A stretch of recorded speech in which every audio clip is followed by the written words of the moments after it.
Dead Island Definitive Edition. Is it good? Yeah. In Dead Island you play as one of 4 zombie apocalypse survivors that are immune to the virus. You can play this game like I did, completely solo, but you also have the option to play with friends or strangers in online co-op. I did worry that the game might be a bit difficult solo, but it wasn't too bad. Sure, I got swamped by a lot of zombies towards the end, but the punishment for death is respawning around the corner with all the zombies having the same health they had when you died. So this makes the game very easy. As you kill zombies, you get XP. This XP goes towards your overall level, and leveling up allows you to get skills.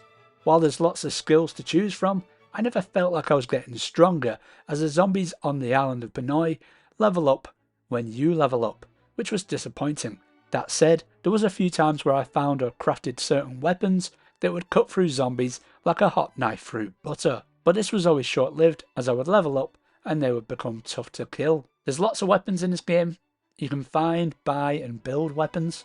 Building them requires blueprints which can be found by exploring and completing side quests. There were some great looking weapons in the game, but still nothing too overpowered. There's also firearms that you can find, but they were difficult to use as the controls and the frame rate are just bad.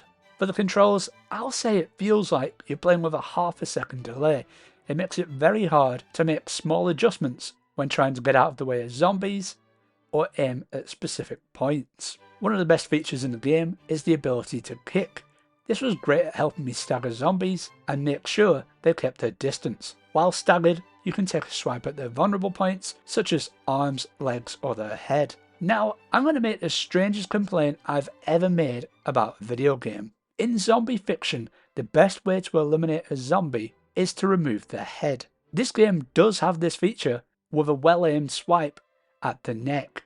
My issue is that you could have a long-haired, big-bearded zombie running at you, knock their block off, and the same head comes off every time. Just a plain bald head with no facial hair. I found this very weird and immersion breaking, which probably isn't a bad thing for a zombie game. There's a stamina bar, so you can't just swing freely, and you have to be strategic with your swings, so this would make fights more tense. The frame rate is pretty bad, considering I'm playing this PS4 game on a PS5. The game has a much smoother frame rate on the Xbox Series X, so keep that in mind if you own both consoles. While standing still, the game looks quite nice, but the second you start moving, the game is so blurry and ugly. The game has lots of main missions and side quests to complete. Most of them consisted of just fetch quests or go here and eliminate zombies. I will warn you, when you finish the game, you can't go back to finish side quests that you have left. Instead, the game just takes you back to the start, but with all your skills you've unlocked.